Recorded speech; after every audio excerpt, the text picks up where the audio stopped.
Estás en sintonía de Radio Claret Televisión Digital, evangelizando al mundo por Internet.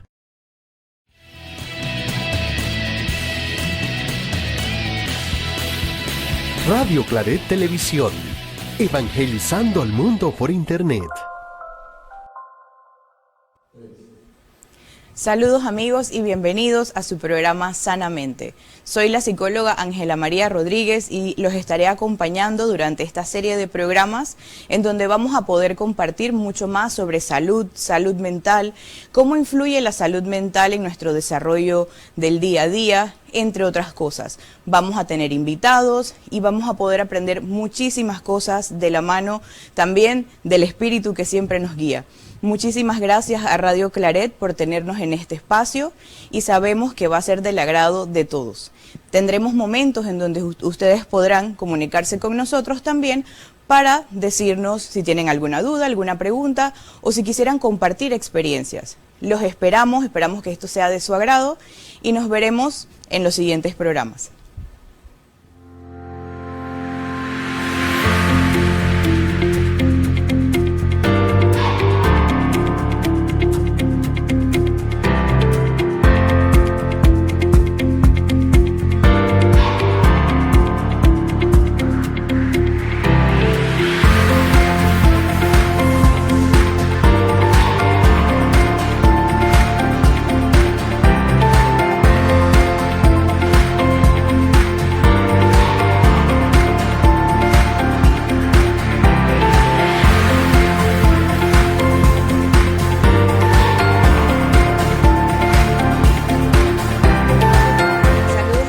El día de hoy nos encontramos con nuestro primer invitado de nuestro programa Sanamente, el doctor Ricardo Gotti, que es médico psiquiatra. Bienvenido, doctor. Muchas gracias, Ángela, por esta invitación para compartir con este público un tema de tanto interés como es el de la salud. Sí, así es. Y como lo comentaba anteriormente, pues es a veces un poco difícil el tema de hablar de salud. Cuéntenos primero qué es salud en el amplio aspecto. ¿Qué es salud? Cuando hablamos de salud nos referimos a un estado de total bienestar. Ese bienestar tiene que ser tanto físico como psicológico y social, no solamente el no tener una enfermedad. Y por eso se trata de algo bastante, digamos, ambicioso y que sería bueno que todos intentáramos trabajar para mantenerlo y lograrlo si no lo tenemos en este momento. Y algo que es bastante importante, nosotros cuando hablamos de salud, y usted acaba de decir diferentes aspectos, en muchas ocasiones, amigos, nos ponemos a pensar que tal vez la salud es la salud física, pero también debemos entender que la salud mental es algo que está dentro de lo que se conoce como salud. ¿Cómo entonces podríamos definir salud? Bueno, el asunto es que cuando hablamos de salud es una sola, es un solo individuo el que tiene salud o no la tiene. Hemos dividido esto en salud física y salud mental como para ayudarnos a entenderlo mejor y que sea tal vez un poco más fácil para las personas poderlo captar o poderlo llevar a la práctica. Hablar de salud es integral, es tanto los componentes físicos del cuerpo como los componentes psicológicos, emocionales de la mente, y por eso hablamos de una salud física y mental que se integran en un solo concepto como salud. Si hablamos de salud mental como algo, digamos, específico, nos estamos refiriendo a cuando las personas tienen un bienestar absoluto en el que saben cuáles son sus capacidades y pueden enfrentarse a todas las demandas del día a día sin problemas y además trabajar productivamente por su comunidad. Entonces vemos que son cosas o requisitos complejos que no todo el mundo puede tener en un momento determinado, pero si hay un mensaje que tenemos o queremos dejarle claro a todos los que nos sintonizan es que salud no se trata solamente de no estar enfermos, se trata sobre todo de no estar enfermos, pero también de tener bienestar. Ok, y esa palabra bienestar a mí en lo personal me gusta mucho y creo que es algo que uno va descubriendo con el tiempo. No sé si en casa ustedes en algún momento se han puesto a pensar en el tema de bienestar, pero doctor, ya nos ha dicho que es salud mental. ¿Cómo podemos nosotros tener bienestar? Porque suena algo muy bonito, algo que escuchamos en eslogans o pensamos que una persona corriendo tiene bienestar, pero ¿cómo puedo yo entender el bienestar siendo un niño, siendo un joven, siendo un adulto o una persona mayor? Bienestar es una palabra compleja y podríamos verla al revés. Estar bien es sentirme bien. Y ese sentirse bien para cada persona es tal vez individual. Hay personas que se sienten bien con algunas cosas que a otras personas no las hacen sentir bien. Y por eso cada uno tiene que ir buscando sus formas sanas de estar bien. Si alguien dice que estoy bien cuando me emborracho, eso no es bienestar. Eso puede ser una sensación particular que tiene ese sujeto, pero que no es algo que vaya o que sea compatible con la salud. Entonces tratamos de que las personas busquen su bienestar en actividades sanas, que pueden ser actividades deportivas, que puede ser conversar con una persona conocida a quien se le aprecia, tener un momento de esparcimiento viendo una película o saliendo a pasear por un parque o por un sendero. Entonces cada uno tiene como que ir descubriendo a lo largo de su vida en qué actividades y en qué situaciones encuentra bienestar para entonces practicar más de eso, sobre todo en los momentos en que la vida te va confrontando con situaciones incómodas o difíciles. Ok, ¿qué tipo de especialistas nos pueden ayudar a nosotros cuando nosotros no nos estamos sintiendo bien? Bueno, los especialistas que tienen que ver con bienestar básicamente tendrían que ser los relacionados con la salud mental, aunque no exclusivamente. Entonces ahí hablaríamos de los psiquiatras, de los psicólogos, de trabajadores sociales, de enfermeras especialistas de salud mental. Todos ellos de alguna manera pueden contribuir, pero no son los únicos, no son exclusivos, porque podríamos decir, bueno, si parte de mi bienestar es no tener un dolor en el cuerpo, tengo que ir a un médico que no es un psiquiatra, pero que me va a ayudar a aliviar ese dolor y con esto va a procurarme bienestar. O yo podría encontrar bienestar apoyándome en otros tipos de personas, como son, por ejemplo, nuestros líderes religiosos. Tener un asesor espiritual, tener un pastor, un sacerdote, alguien que te pueda escuchar y a la vez orientar, también puede ayudar mucho para tu salud mental y para tu bienestar en general.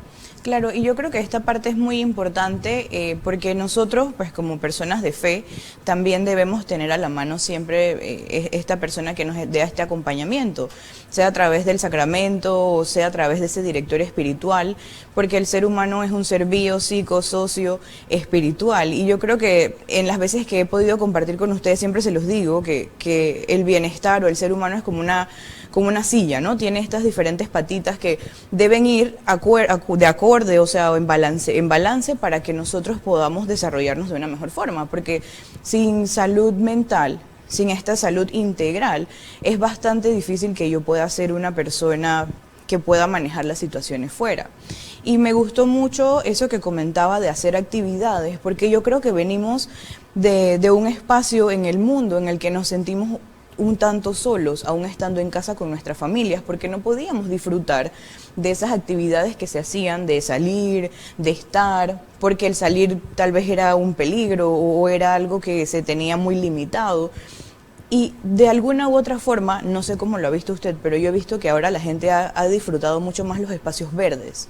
Y según todas las investigaciones y esto, se dice que cuando uno está en espacios verdes, la salud se hace mejor, se incrementa. ¿Qué nos puede explicar un poco sobre eso? Bueno, hay dos cosas que me vienen a la mente en relación a lo que comentas. La primera que quería comentar es que nunca olvidemos que los seres humanos somos seres sociales. Desde que nosotros llegamos a este mundo y empezamos a desarrollarnos, solamente vamos a desarrollarnos bien en contacto con otros seres humanos. Eso va a estimular nuestro cerebro a desarrollarse a su máximo potencial. Quiere decir, un ser humano en soledad va empobreciendo su salud mental, va empobreciendo sus funciones mentales, sus funciones cerebrales y puede llegar incluso a morir en algunos momentos críticos de la vida, sobre todo en las primeras etapas de recién nacido. Entonces, para nosotros es importante mantener a lo largo de toda la vida contacto con otros seres humanos. Pero el contacto debe ser un contacto que tenga también significado emocional o afectivo. Mientras más cercanas sean las personas, mientras más queridas sean las personas, eso les va a ayudar a mantenerse en mejor condición y más acercarse a eso que queremos, que llamamos bienestar. Entonces, nunca olvidemos esto porque todas las personas, aunque no tengan familia, siempre van a tener la opción, y esa es una decisión que tú puedes tomar, una decisión particular de decir, voy a buscar una ayuda o una compañía. ¿Y esto qué quiere decir? Que si vivo solo en un apartamento, en un espacio pequeño, igual tengo vecinos, igual tengo una parroquia donde puedo encontrar hermanos, puedo encontrar en un club cívico, puedo encontrar en una actividad comunitaria. Siempre va a haber espacios en donde yo puedo interactuar con otros seres humanos cercanamente y también empezar a desarrollar amistades y afectos que van a ser recíprocos y que van a abonar a este bienestar. Recientemente tuve la bendición de poder viajar a Europa y algo que me llama la atención es cómo utilizan los espacios verdes en Europa.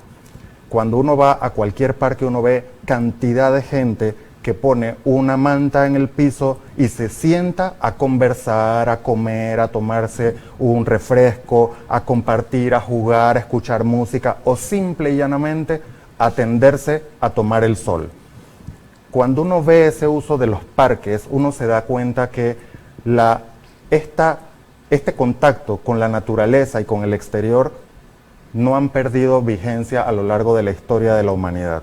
Hemos desarrollado mucho y podemos tener casas muy cómodas, pero se sabe que el contacto con la naturaleza es algo que le aporta mucho al bienestar de los seres humanos. Claro, cada quien tendrá sus gustos. Habrá quien dice prefiero ir a la playa, otro dice prefiero ir al río, otro dice no, a mí me gusta caminar por la montaña, y todo eso es válido, pero en todos esos el elemento común es que vuelves a entrar en contacto con la naturaleza. Entonces yo invitaría a todos los que nos escuchan a que busquen espacios para volver a tener contacto con la naturaleza siempre que puedan. Y eso puede hacerse dentro de una gran ciudad, en un parque, pero también se puede hacer saliendo de una ciudad. Los que tenemos la fortuna de vivir en Panamá, a pocos minutos tenemos parques nacionales y tenemos la oportunidad también de ir al interior y poder así tener una actividad diferente y que nos estimula nuestro cerebro de una manera también muy especial. Así es, y no solamente en la parte de nuestra mente, de lo que nosotros vamos experimentando, sino también es que es una actividad bastante económica y que lo podemos hacer con todas las personas que tenemos cerca. También dándole opciones a estas personas que están en casa y que no pueden salir de casa por alguna razón. Ahora tenemos estos jardines verticales y todas estas cosas que igual nos ayudan porque estamos con las plantas, estamos dando un tiempo de calidad también a nosotros mismos. Yo creo que una de las cosas y que he estado viendo en diferentes redes sociales es que tal vez algunas generaciones atrás venían con este miedo a pasarla bien o tener un tiempo para ellos porque se nos había enseñado o se les había enseñado a trabajar mucho, a hacer cosas todos los días, a ser súper productivo. Y a veces ni siquiera dormíamos bien por el simple hecho de que queremos estar trabajando, estudiando y que la noche nos rinda para hacer cosas. Pero creo que con el tiempo nos hemos ido dando cuenta que nos hacen falta esos espacios. Nuestros cerebros colapsan, la mente va colapsando y últimamente hemos visto que hay muchas crisis, ansiedad, estrés. Desde su práctica, ¿qué nos puede decir usted acerca de esas crisis que van dando? Bueno, es que el asunto es muy complejo y yo creo que la clave de todo lo que estamos hablando se llama equilibrio. Cuando tú entras en un modo en donde solamente es producir, te vas a terminar enfermando física y mentalmente. Entonces tú tienes que balancear la productividad, que sí es importante, sobre todo para las personas adultas, aunque la productividad de los adolescentes también existe en el terreno académico.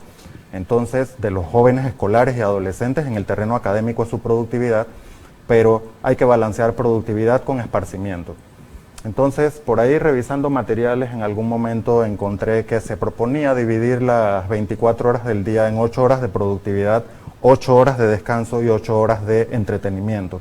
Claro que no es tan fácil dividirlo de una manera rígida en 3 periodos exactos de 8 horas, pero sí nos está llamando la atención a la importancia de tener tiempo de sueño, la importancia de tener o sacar tiempo en nuestro día a día para esparcimiento, pero el esparcimiento debe ser un esparcimiento sano, debe ser un esparcimiento en donde no nos hagamos daño a nosotros ni hagamos daño a otras personas. Y de esta manera poder así balancear o lograr ese equilibrio del que yo hablaba para mantener nuestra salud en mejor condición y por más tiempo. Así es, yo creo que una de las cosas, bueno, los que ya me conocen saben que yo también me especializo en el área de adicciones, igual el doctor, yo creo que es un tema que tenemos en común Y es muy importante lo que estaba diciendo ahorita del balance, porque a veces nosotros queremos hacer cosas, pero las hacemos en exceso o pensamos que está bien hacerlas en exceso porque es que ahora yo me tengo que sentir bien y vamos creando, digamos como una dependencia, ¿no? Vamos creando esta dependencia a el sentirme bien, al hacer cosas que me hagan sentir bien, al comer todo lo que me haga bien. Y normalmente cuando uno piensa en todas esas cosas, uno piensa en cosas ricas, en cosas que a veces uno puede perder el control. Y por eso es importante tener siempre el balance de las cosas. No quiere decir que yo no me pueda tomar una copita de vino, ¿no? Pero tampoco vamos a decir que ahora porque a mí me gusta el vino yo la paso bien, me voy a tomar botellas, poniendo un ejemplo.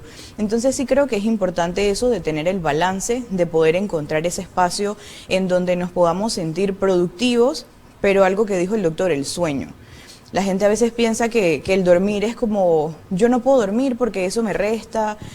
Y la verdad es que yo, como adulta, creo que tengo que dormir 8 horas y quién sabe y un poquito más, porque a veces uno necesita eso.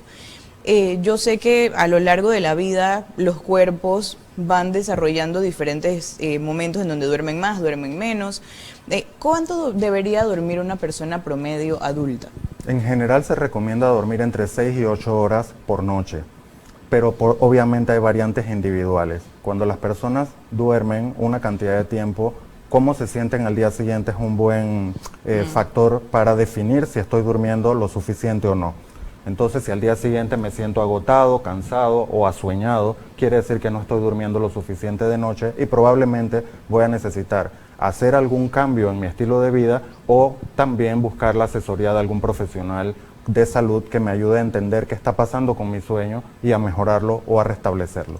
Así es, porque a veces también es importante, ¿no?, el visitar otros especialistas y saber que en alguna ocasión puede ser que tenga alguna situación que no me permite dormir lo que necesito, o a veces tengo que entregar un trabajo o hacer algo, pero ¿qué pasa si ya teniendo el tiempo no lo puedo realizar? Entonces creo que eso también es importante. Y también a veces nosotros nos despertamos de mal humor o nos despertamos de alguna u otra forma y no podemos entender qué es lo que nos está pasando, y puede ser eso, o hemos dormido mucho o hemos dormido poco, entonces hay que estar pendientes de eso. También otra de las cosas importantes, hablando del sueño y despertar, yo creo que es poder reconocer lo que siento cuando despierto. A veces nos despertamos de una manera tan automática que nos despertamos, nos bañamos, nos cepillamos los dientes, nos vamos para afuera, ni siquiera hemos desayunado y nunca nos detuvimos en ningún momento. Tal vez la práctica para las personas de fe es hacer una oración, hacer una reflexión, pero a veces o hacemos eso en el carro o lo hacemos cuando ya llegamos al trabajo, o es una cosa que es como muy automática, pero nunca nos detenemos realmente a pensar cómo me siento hoy.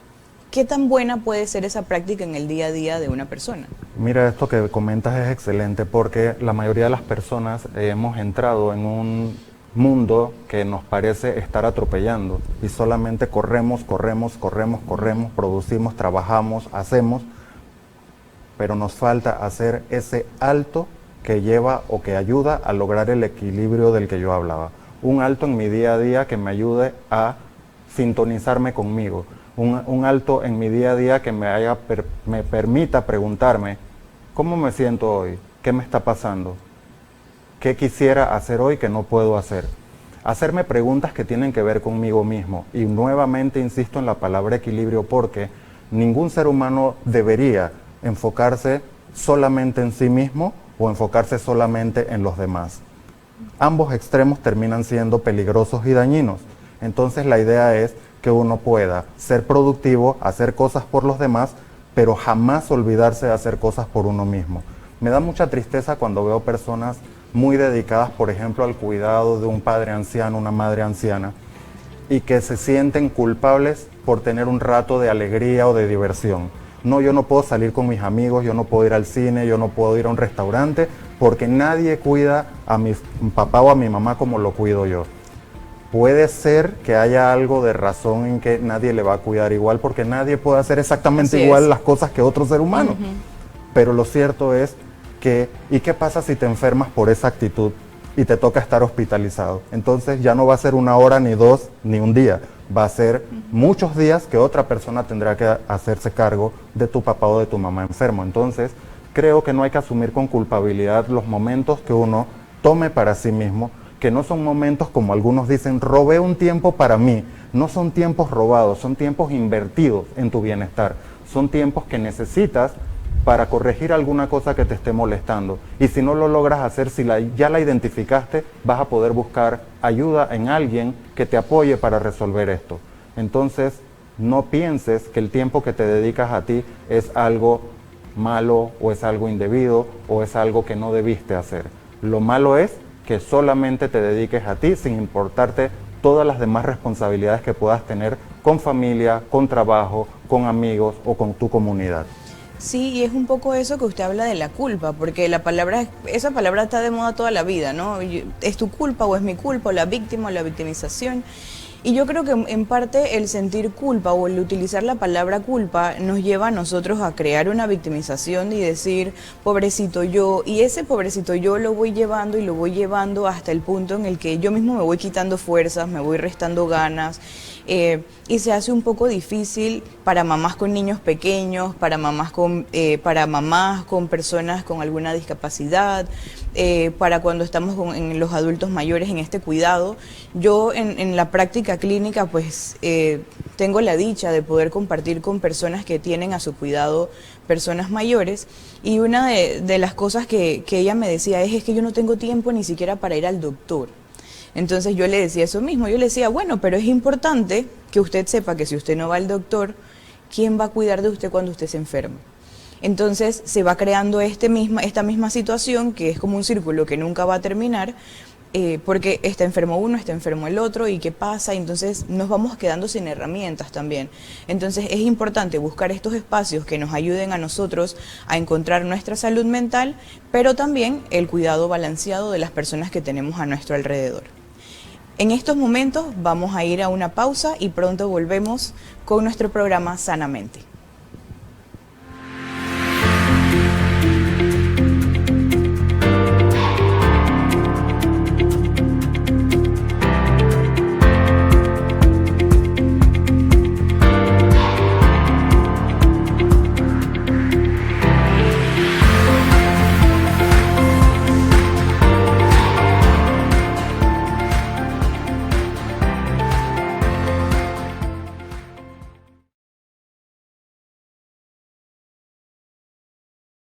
Campaña Arquidiocesana te invita a participar de la gran rifa solidaria, a realizarse el domingo 20 de agosto. Con tu aporte de 10 balboas podrás ganarte: primer premio, el Toyota Prius utilizado por el Papa Francisco durante la JMJ Panamá 2019.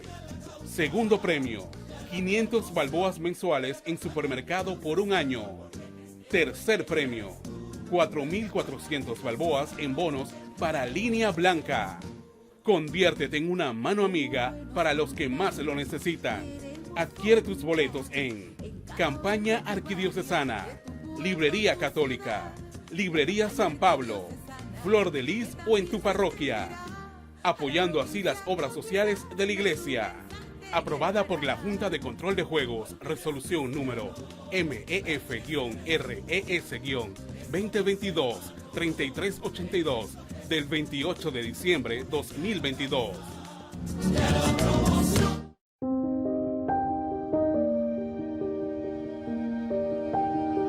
Ante los abusos, especialmente los cometidos por miembros de la Iglesia, no basta pedir perdón. Pedir perdón es necesario, pero no basta. Pedir perdón es bueno para las víctimas, pero son ellas las que tienen que estar en el centro de todo.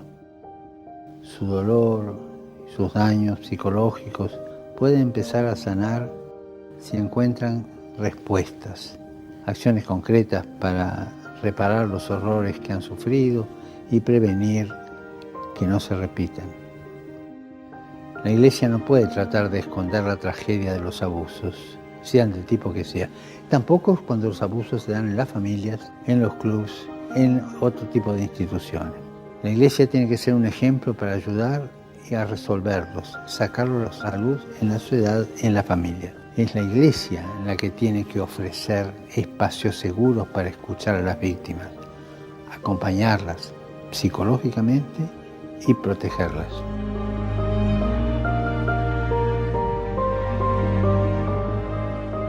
Oremos por los que sufren a causa del mal recibido por parte de los miembros de la comunidad eclesial, para que encuentren en la misma Iglesia una respuesta concreta a su dolor y a su sufrimiento.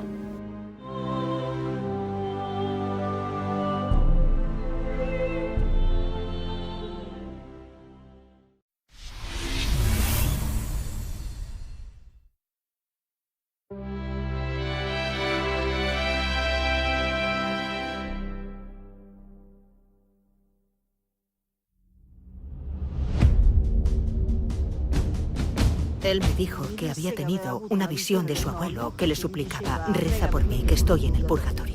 Llegó a mi vida de una manera muy inesperada y me dijo: ¿querés ser mi amiga? A mis 9 años empecé a vivir escenas de abuso sexual. Yo en ese momento no comprendía qué estaba pasando. Siento que haberme encontrado con él fue como encontrar un intercesor y un acompañante en mi vida espiritual. Se confesaba habitualmente. A mí me gustaría pensar de que también tuvo que escuchar esas palabras de Jesús: soy yo el que te ama, soy yo el que te perdona, yo te absolvo de tus pecados.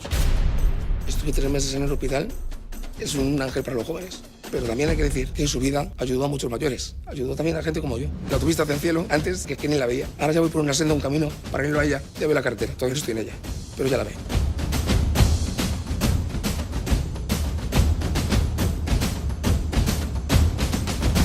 Es un auténtico máster de cristiandad.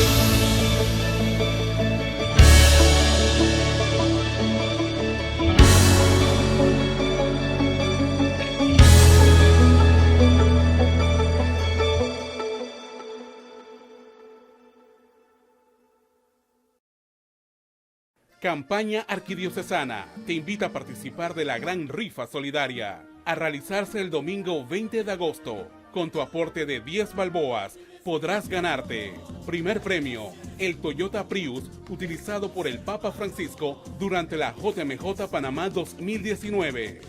Segundo premio, 500 balboas mensuales en supermercado por un año. Tercer premio, 4.400 balboas en bonos para Línea Blanca. Conviértete en una mano amiga para los que más lo necesitan.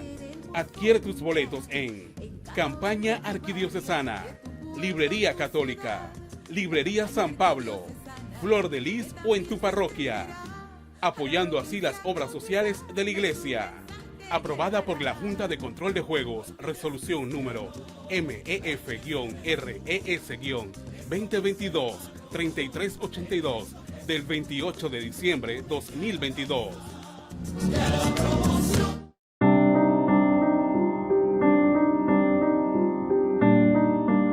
Todavía hay millones de niños y niñas que sufren y viven en condiciones muy parecidas a la esclavitud.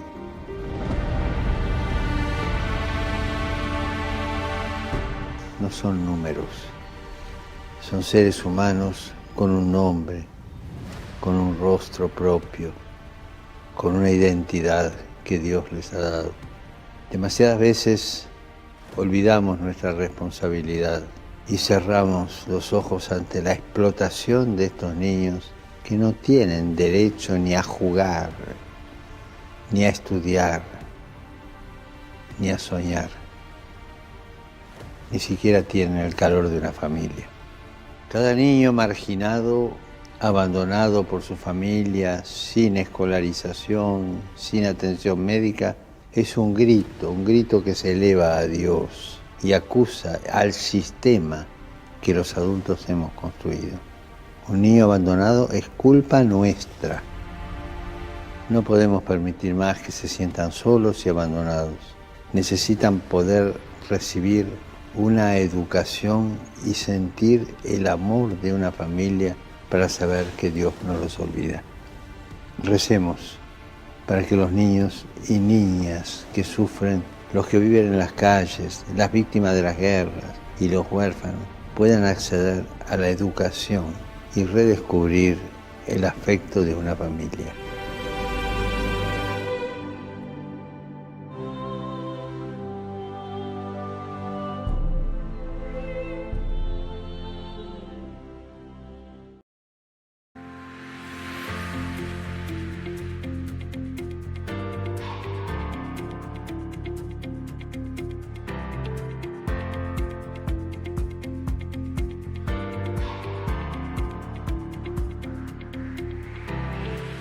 Estamos de vuelta en su programa Sanamente. Muchísimas gracias por estar con nosotros. En este primer bloque estuvimos hablando sobre salud, salud mental y algunas técnicas de bienestar que debemos implementar en nuestro día a día para sentirnos mejor. En estos momentos le vamos a poner en las pantallas los números de teléfono y el correo electrónico en donde puede contactarnos para hacer sus preguntas o comentarios. Durante esta pausa estuvimos también recibiendo algunos mensajes y quiero volver con eso, doctor. En unas de estas nos hacían la pregunta sobre los temas de suicidio. ¿Han incrementado estos casos? ¿Vemos la misma cantidad de casos? ¿Qué nos podría decir al respecto? Gracias por la pregunta. El tema de suicidio es un tema realmente importante, de alta relevancia, que nos preocupa a todos los que trabajamos en salud mental. El asunto con los suicidios es que hay una percepción bastante generalizada de que ha habido un aumento de los casos, pero evaluar suicidios desde el punto de vista de salud pública no se hace con el número de casos, se hace con tasas, quiere decir tantos casos por 100.000 habitantes que hay en el país, por cada 100.000 habitantes. Panamá venía registrando un descenso en sus tasas de suicidio en los años, desde el 2005 hasta el 2018 aproximadamente, había una reducción significativa de las tasas de suicidio. El problema que tenemos ahora es que para poder revisar y poder decir categóricamente que ha habido un aumento en la tasa de suicidios, necesitaríamos estadísticas oficiales que ofrece la Contraloría General de la República de Panamá, y esas estadísticas no salen tan rápidamente como todos quisiéramos. El problema que tenemos es que cuando la gente comparte por las redes sociales, por WhatsApp, por mensajería instantánea, la noticia de un suicidio, esto va dejando la sensación en todo el mundo en que cada vez hay más gente matándose, y eso es algo que no contribuye a la salud mental. Yo invitaría a todas las personas que pueden sintonizar este programa a que no compartan por mensajería instantánea ni por redes sociales noticias de manera indiscriminada sobre actos violentos, sobre suicidios o sobre cualquier tipo de situación que pueda afectar emocionalmente a la persona que lo va a ver. Solo imaginemos por un momento que un familiar mío del que no tengo contacto hace rato haya tomado la decisión de quitarse la vida y que luego en estos mensajes que circulan en forma masiva me enteré yo por la fotografía que la persona es mi familiar. Esto va a tener un impacto muy negativo. Y por otro lado sabemos que cuando las personas que están considerando la posibilidad de quitarse la vida ven que otras personas lo han hecho, entonces encuentran mecanismos, lugares, medios y ven como que la posibilidad no es tan lejana, y si él lo hizo yo también lo puedo hacer. Y esto es un efecto de contagio que está descrito en la literatura médica, que existe y que deberíamos tratar de evitar en lo posible. En resumidas cuentas, yo en este momento no tengo la información oficial que me permita decir que tenemos un aumento en la tasa de suicidios. Sin embargo, cualquier pérdida de vida humana, cada ser humano que muere por suicidio es una pérdida lamentable y que afecta a todos los que le rodean. Eso afecta en mayor o menor grado a sus familiares, los que le sobreviven, sus familiares, sus amigos, sus compañeros de trabajo, compañeros de escuela, compañeros de universidad y los vecinos de su comunidad. Todo el mundo que estaba en el entorno de esa persona tiene una afectación en mayor o menor grado, por lo cual sigue siendo algo lamentable, algo que nos preocupa en salud mental y algo que quisiéramos que cada vez se sumara más gente para prevenirlo. ¿Cómo lo podemos prevenir? Prestándole atención a la gente que nos rodea, escuchando a la gente y jamás tomando en broma o a la ligera cuando alguien expresa su deseo de quitarse la vida. Ah, no, porque eso es engaño. Ah, no, porque eso es manipulación. Olvídense de eso. Eso hay que tomarlo en serio y permitan a la persona entrar en contacto con un profesional de la salud mental que evalúe la situación, determine el nivel de riesgo y tome las medidas o proponga las medidas que tengan que tomarse para prevenir que ocurra una muerte por suicidio en ese ser humano. Y yo creo que es importante rescatar esto que comentaba de no tomar a la ligera cuando alguien nos da un mensaje como este. Y yo creo que es importante mencionarlo o recalcarlo, porque en algunas ocasiones la gente piensa que estas personas están buscando la vía más fácil a las situaciones que tienen. Pero bien es cierto que eso es una decisión que no es fácil. ¿Cómo podríamos...? Porque me ha tocado escuchar en muchas ocasiones, no, pero es que ¿quién lo manda? O estos comentarios hirientes acerca de la muerte de una persona que, como usted dice, siempre va a ser lamentable. ¿Cómo el ser humano, o tal vez es una pregunta muy compleja, cómo llegamos nosotros a poder llegar a ese punto de decir, ¿qué importa si igual se quería matar o igual no sé qué? ¿Cómo podemos hacer nosotros cuando tenemos a una persona así? ¿Qué podríamos decirle a esa persona para tratar también de mediar un poco? Porque es un pensamiento muy radical. El no tener ni siquiera un poco de tacto y pensar, oye, es una persona que acaba de morir. Pero tampoco, no sé si me explico al hacer la pregunta. En ese sentido yo creo que la variabilidad que existe en la humanidad permite que haya seres que tengan mayor o menor sensibilidad frente al dolor o al sufrimiento ajeno. Creo que la mayoría de la gente por ignorancia opina a la ligera. Ignorancia en el sentido de que no entienden que la vida es un don de Dios, que la vida es algo que tenemos para desarrollarlo y disfrutarlo, que no es una decisión ni fácil, ni de valientes, ni de cobardes, el tomar la decisión de acabar con la propia vida. Se trata simple y llanamente de un sufrimiento extremo que está expresado de una manera letal, de una manera que acaba la vida.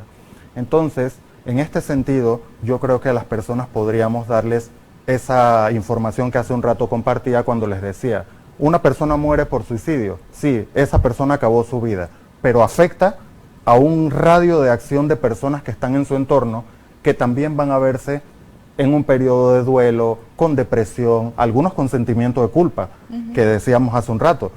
La culpa, desde el punto de vista de la salud mental, es como un cáncer emocional. Así es. Es algo que hace mucho daño y que paraliza a la persona y que la ubica en una posición en donde no hay nada que hacer porque la culpabilidad es como una sentencia definitiva y no ayuda al bienestar de ningún ser humano. Entonces, si nosotros lográramos transmitirle a las personas y que las personas capten, entiendan y procesen que una vida perdida por suicidio no se limita a esa sola vida, sino que hay toda una afectación en el entorno, entonces probablemente vamos a dejar de escuchar expresiones a la ligera sobre por qué esta persona actuó de esta manera, que ninguno de nosotros puede precisar con exactitud, porque también se tiende a dar explicaciones ligeras y fáciles de decir, se mató por amor. Eso no existe. Existen una serie de factores, es una conducta muy compleja que tiene muchos factores que pueden provocar esa actuación final, que pueden contribuir a que ésta se desarrolle y todo debemos entenderlo en el contexto de un sufrimiento emocional significativo para un ser humano que no encuentra otra opción de cómo resolver ese sufrimiento.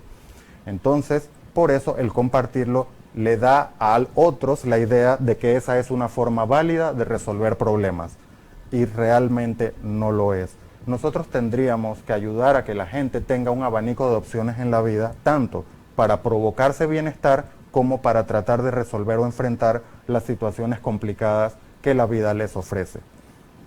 En este mismo sentido, el suicidio es como una de las conductas que ocasiona más o que llama más la atención o que ocasiona posiciones muy encontradas y que a todo el mundo lo pone a opinar al respecto. Pero no es el único problema que tenemos que enfrentar en el área de la salud mental. Y en los últimos tiempos, con todo lo que ha ocasionado la pandemia, el confinamiento y todos los cambios económicos y sociales que se han derivado de todo este proceso de pandemia que se está viviendo en el mundo desde diciembre de 2019, hay muchos problemas de salud mental que han aflorado. las personas que podían estar, bueno, a todo el mundo no lo ha afectado igual, pero a todos nos ha afectado, de alguna u otra manera.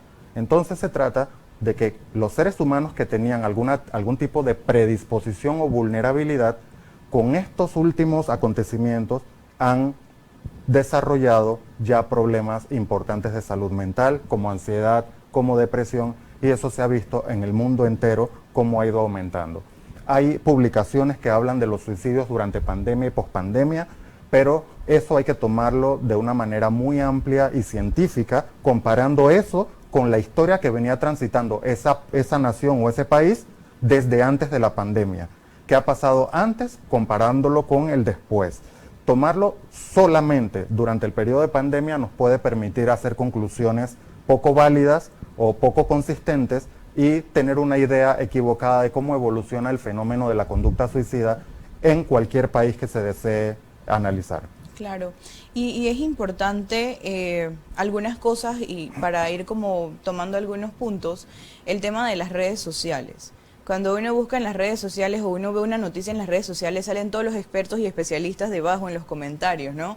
Yo creo que a veces en espacios noticiosos los comentarios ni deberían existir, o sea, uno no debería poder escribir sobre algo que ha pasado, porque indiscriminadamente las personas, por buscar likes, por buscar todo este tipo de cosas que las redes sociales nos traen, empezamos a comentar, a decir, yo lo conocía, hacía esto, entonces empezamos a dar muchos más datos, y yo los invito, hermanos, como lo decía el doctor también, no compartamos información que creamos falsa, no estemos tampoco buscando en este tipo de páginas que en algún momento son amarillistas, que nos dan información que no es la correcta, y eso nos va también a ayudar a nuestra salud mental, que es el tema del que estamos viendo el día de hoy. Así que vamos a una nueva pausa y en breve estaremos con ustedes.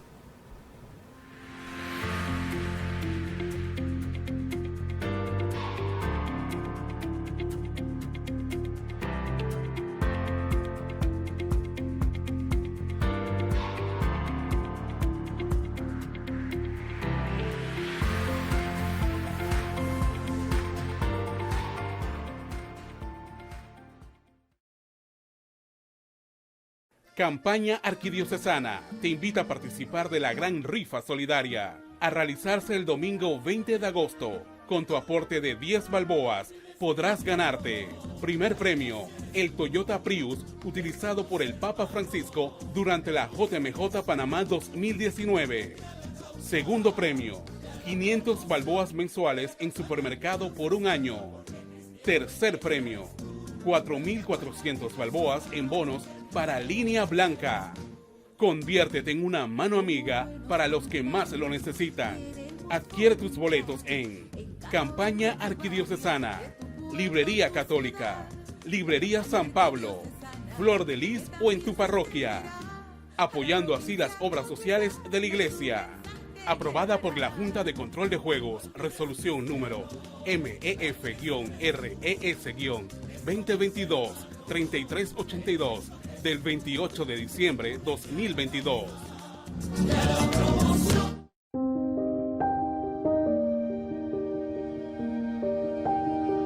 Ante los abusos, especialmente los cometidos por miembros de la Iglesia, no basta pedir perdón. Pedir perdón es necesario, pero no basta. Pedir perdón es bueno para las víctimas, pero son ellas las que tienen que estar en el centro de todo. Su dolor, sus daños psicológicos pueden empezar a sanar si encuentran respuestas, acciones concretas para reparar los horrores que han sufrido y prevenir que no se repitan. La Iglesia no puede tratar de esconder la tragedia de los abusos, sean del tipo que sea. Tampoco cuando los abusos se dan en las familias, en los clubs, en otro tipo de instituciones.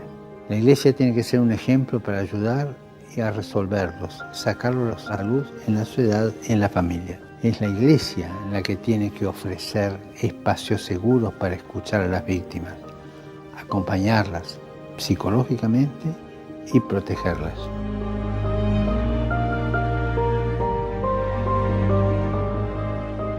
Oremos por los que sufren a causa del mal recibido por parte de los miembros de la comunidad eclesial, para que encuentren en la misma Iglesia una respuesta concreta a su dolor y a su sufrimiento.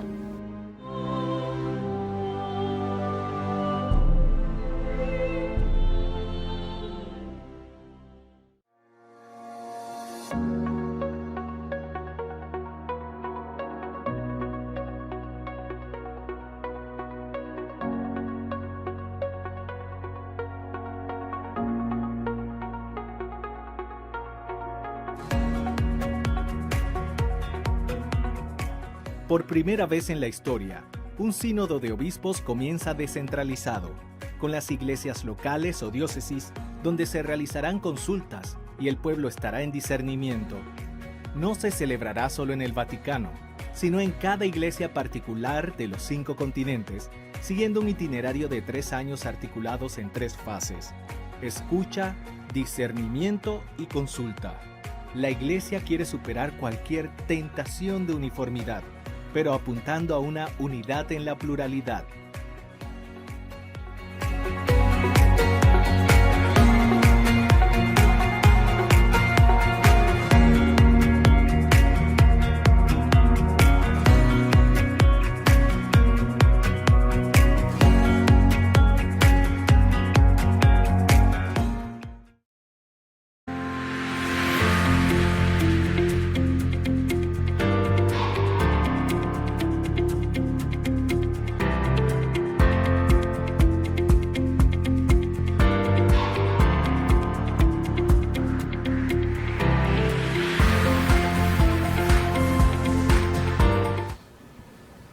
Muchas gracias por estar con nosotros y bienvenidos a nuestro tercer bloque.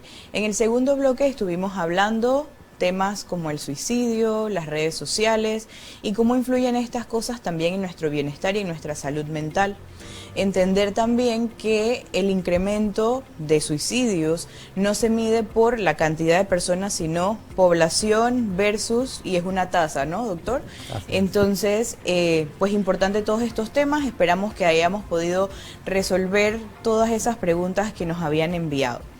Entonces, en estos momentos me gustaría hablar un poquitito acerca de lo que ha generado toda esta incertidumbre, como ya lo vimos, pero también hablábamos un poco acerca de los espacios verdes que tenemos en nuestro país.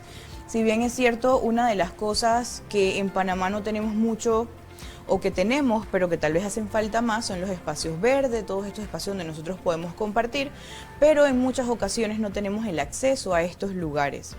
¿Qué otras cosas podríamos nosotros hacer en casa, ya que en algunas ocasiones se hace difícil llegar, pero ¿qué podemos hacer en familia? Porque la familia también es un recurso importante en la mayoría, pues, de los casos. Como bien veremos en algunos otros programas, hablaremos de familia y todas las situaciones que conlleva, pero ¿qué podemos hacer con recursos tal vez un poco más escasos en nuestros espacios donde compartimos? Mira, qué bueno que preguntas esto, porque en realidad siempre nos ponemos a pensar en todo lo que no tenemos y nos olvidamos de lo que sí tenemos. Y lo que sí tenemos es gente que nos rodea, y esa gente puede compartir la consanguinidad con nosotros y son familia de sangre, pero también pueden ser familia de elección. Son los mejores amigos, son el compañero de apartamento o son los vecinos de la comunidad. Entonces, con estas personas debemos mantener una comunicación estrecha y honesta. Eso es lo más importante. Esa comunicación estrecha y honesta permite que cuando alguien tiene un problema se pueda identificar a tiempo. No te veo bien, ¿qué te pasa? ¿Estás diferente? Preguntas que nos podríamos hacer perfectamente en la confianza de una familia. Y cuando algo no parece estar bien, buscar una ayuda si sentimos que no lo podemos resolver. Pero sobre todo el poder comunicar un malestar que tengo a la gente que me rodea ya es un buen primer paso para resolverlo o para mejorarlo. Entonces, hablar con alguien de lo que me está ocurriendo, que la persona me pueda escuchar de manera respetuosa, sin hacer juicios de valor, pero sobre todo demostrándome que me ama. El amor que podamos expresar como familia, entre amistades, entre vecinos, puede hacer la diferencia enorme entre que una persona pueda recuperar su salud mental o no. Claro, no es lo único porque hay situaciones que requieren amor, pero muchas otras cosas más, incluyendo a veces hospitalizaciones o medicamentos, pero esto no lo podemos olvidar y es un elemento común. La familia está para comunicarnos lo bueno y lo malo, pero también para compartir momentos agradables. Entonces, a veces en las familias ya no se hace una pequeña reunión, ni siquiera para los tiempos de comida. Entonces siempre es sano un tiempo de comida compartido por lo menos uno al día, el almuerzo o la cena, o el desayuno, cada familia lo establece a su ritmo, pero no es un momento para solamente sentarse alrededor de una mesa. Es un momento para comer alimentos, pero también para alimentarse emocionalmente, conversando como familia, mirándose a la cara, mirándose a los ojos unos a otros y sabiendo un poco cómo va su día o cómo han estado sus cosas últimamente. Ese es un momento muy especial. En familia se pueden hacer juegos de mesa, se pueden ver un programa de televisión en conjunto, se puede salir a caminar por la comunidad, se pueden hacer muchas actividades que pueden ser muy útiles. Claro, habrá alguien pensando del lado de allá, sí, eso lo hacen las familias buenas, pero la mía no es así. Todas las familias pueden ser buenas si uno quiere. Quiere decir que los problemas que tengamos como familia podemos enfrentarlos entre todos para resolverlos. Que hay un miembro de la familia que es especialmente, digamos, desagradable por algunas cosas que hace, bueno, puede pasar, pero si tenemos el concepto de el amor que nos debe unir como familia, podríamos entender que todos los seres humanos tenemos virtudes y defectos, y que a lo mejor yo estoy enfocando tanto los defectos de ese miembro de la familia que estoy olvidando cuáles son sus virtudes, que estoy olvidando qué cosas buenas tiene. Cuando vemos solamente los defectos de las personas, lo único que hacemos es encasillarlos y dejarlos como sin remedio. Cuando les vemos sus virtudes, les vemos lo positivo que tienen, les tendemos una mano para que mejoren. Entonces, en familia hay mucho que hacer. Tenemos siempre la oportunidad también de procurarnos momentos de tranquilidad.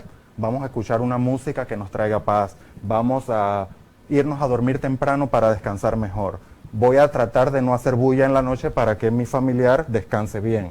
Podemos hacer muchas cosas que nos ayudan al bienestar dentro de la familia. Entonces, yo invitaría a que cuidemos nuestra familia, cuidemos cada uno de nosotros su propia salud. Esto no lo podemos delegar, no podemos, desde que somos adultos, tenemos que asumir que nuestro autocuidado es importante. Mi actividad física, hacer algo de ejercicio, alimentarme bien, tratar de evitar al máximo todas las drogas legales e ilegales que existen y, sobre todo, cuando noto que algo no anda muy bien conmigo, tratar de hablarlo o de buscar una ayuda profesional si es necesario. Y esa ayuda profesional es fácil de obtener. He tenido personas que me comentan, no, yo no voy porque una vez fui a un psicólogo o a un psiquiatra y me fue muy mal porque me dijo tal cosa. Yo les invitaría que si fueron a buscar una ayuda profesional y por algo tuvieron una experiencia que no era la que esperaban, no se retiren con esa frustración. Existen muchos profesionales y pueden consultarle a otro o a otra y ver cómo se sienten en una nueva experiencia con otro profesional. Muchos de los problemas que tenemos no los vamos a resolver solos. Necesitamos intervenciones y para eso hay gente que estudia y se prepara para poder ayudar a los demás. Yo creo que eso es importante mencionarlo, el tema de que existen profesionales que nos pueden ayudar en caso de que nos sintamos mal. Al inicio hablábamos de directores espirituales, hablábamos, bueno, también psicólogos, psiquiatras, los especialistas que nos hagan bien. Algunas otras personas, que espero que no nos pase a nosotros, van a otro tipo de lugares a tratar de encontrar soluciones, pero en realidad nosotros tenemos las herramientas dentro de nosotros para poder solucionar muchas de las cosas que nos pasan. Y en caso de que ya eso sobrepase las cosas que nosotros pues tenemos dentro, ir a estos lugares.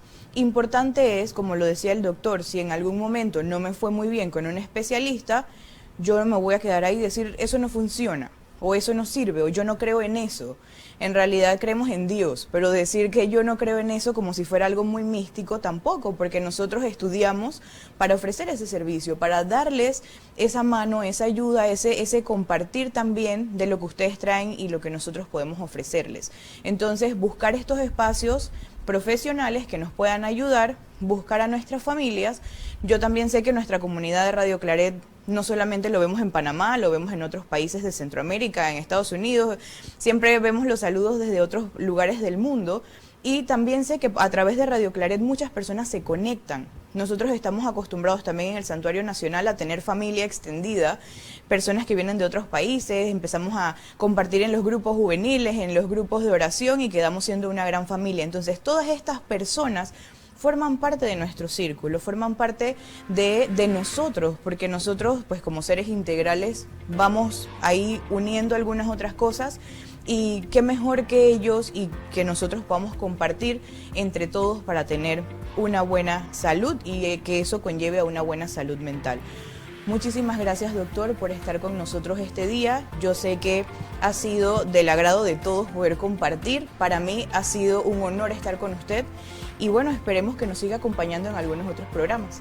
Gracias, Ángela, por la invitación y a todos los que nos han sintonizado. Cuiden su salud, vale la pena.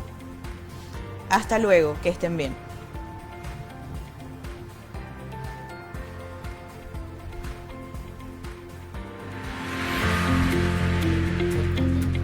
Al final yo creo que ya como me despedí.